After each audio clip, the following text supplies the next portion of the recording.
Hello, my little Colorado cheesecakes. You see what I did there? Welcome back to another episode of Functional, the After Show, where we talk about all things functional. Today, joining me once again is the amazing Oscar Alvarez. Do I come out here? No.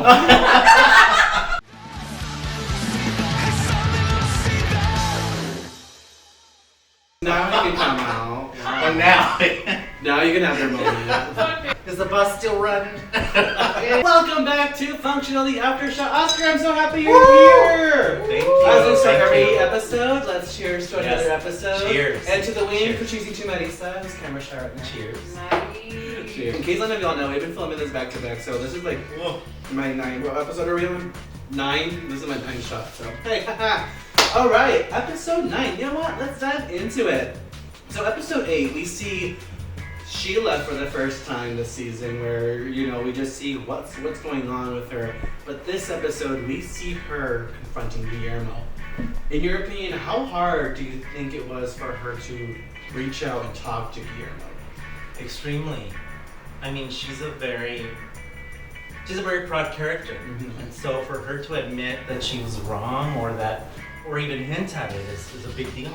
It takes a lot of courage. Yeah, and this is what I loved about Sheila's character, and Ines played it flawlessly in the sense where, yeah, like you said, Sheila's character is very proud in the sense that she's not going to admit it. So the fact that she's actually doing these things, it's like, I would never. So, I mean, this is the season of like, let's get it together, and she is putting in the work. So I applaud her on that. It's growth. For her character. Yes. How'd you think of the encounter? What would you think about? I loved her jacket.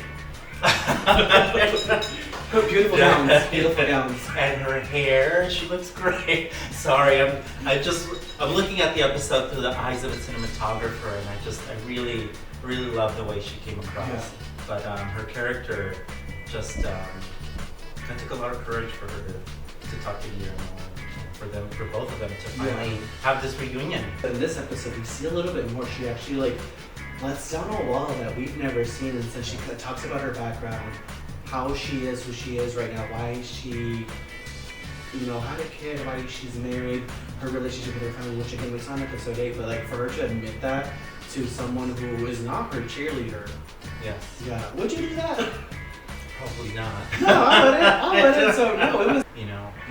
Jasmine is really the catalyst for this event, and it's good to see her step up for someone who loved her very much. And none of us want to feel like we treated someone who loved us badly. Yeah. We don't. And so that is very true. Now that you say that, because it's like at the end of the day, it's like who's the motivation? Not for Guillermo, it's for Jasmine. Yeah. And I mean, it goes back to from season 1 when I talked to Inez. The first question she asked me, and I'm always admitting this, like my flaw as a writer when I wrote season 1 of Sheila was just like, she's just one-dimensional, she's a bad person, but she was like, but she loves her, and I'm like, I guess, but it doesn't matter. I'm like, no, yeah, it absolutely does.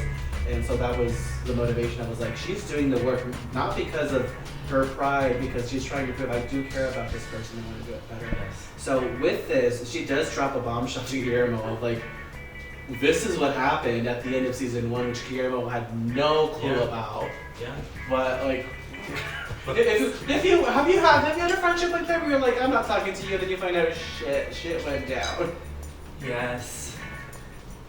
Yes, and all I can say is that sometimes those can be the biggest regrets in your life, and so it's good that she is choosing to nip that in the bud and heal it in the moment. So then we get to the, you just said it. What did this remind you of? This scene is giving me those Mujeres Un Camino vibes, which is a bit of a throwback. My family had that on cassette tape. It's a Mexican soap opera that everyone watched. And, one of the big climax is when the two women finally have a meeting, and you never thought they would meet, and it's the same thing in this episode where it's... So we see Jasmine and Guillermo meet, and then we finally see the reunion between... I mean, I think the motivation of it was because he saw Sheila swallow a lot of pride to talk to him, that Jasmine's like, let me swallow my pride and actually confront my best friend and apologize for what happened. And I mean, it was great to see them just... it was that moment where it was like no words need to be said right now at this moment. So it was really great. So, now one of the things I want to talk about. So I kind of threw y'all in, and I keep repeating this. Like, I like to play season 2 as this cruel, realistic show called Functional Season 2, where I just kept giving y'all challenges every episode. So, and y'all just roll with the punches. So thank y'all so much. But I mean, the main question I had for this episode in particular, as a cinematographer, at least, and this actually just comes from me, like just thinking as a writer, as an actor. Whenever there's scenes where two characters are just talking, like, I mean, that sounds natural, right? But like long scenes of going back and forth, what is your plan point of like framing, like what are we seeing as the audience? How is your goal plan around that? Well, those shots are always challenging when you have two people. When it's a dialogue heavy scene, it's very challenging because you have to keep the audience interested. You have to make it dynamic.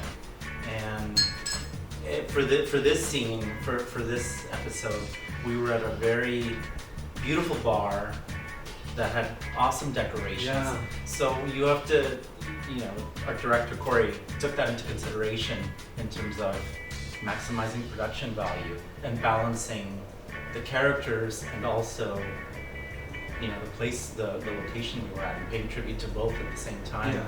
So as a cinematographer, you want to, especially when you're independent, it all comes down to economy. And I didn't give y'all enough time either. I was like, we got 6 hours, let's get this done. We got 6 hours, we're shooting 16 pages. There we go. There you go. For this week's Maxi Challenge, but he kept our morale up the whole time. Daniel is an excellent producer, self-taught producer, go on. which is even tougher to do, and so this man deserves an applause. Stop it, thank you. No, I mean, honestly, like, the full credit goes to the team that you guys were able to think on your feet. Like, I gave you, like, here's the bare minimum of resources. So, I mean, shout out to a place located on Boyle Heights. I mean, they let us use that place for all the bar scenes, and it was just great. And the way that you guys, both of y'all captured it was just like, dang. So I mean, it was like a nice confrontation, but like the background was just amazing with it. Yes. So. And they were friendly. They were very friendly with us. Es gente ayudando gente. So. Absolutely. Oscar, I want to thank you so much for your work on this season. You've done a lot, and like as I said last episode, yeah, not promise, yeah. But, as I said in the last episode, it was really great that you were so wanting and willing to be a part of this project. You did so much work jumping on this. I mean, I'm not gonna call it a sinking ship. It was a ship that was sailing, but like, people who don't know what type of work goes into an indie project, they'll be like, oh my god, what's going on? And you just went head on. You did so much work, and thank you so much. You wore so many hats, and I really appreciate it. Thank you for bringing this casting crew together out of an idea that came out of your mind, and you made this happen, so congratulations to you. Well, I will want to honorary call you a fellow Coloradian. Yes, and absolutely, yes. In honor of Colorado here, I'm supporting my Nuggets, so cheers to that. Cheers. We got Nuggets and Rockies. We got there we go. We got a few episodes left this season. Thank you guys so much for joining us for Aftershock, and we will see you all next week.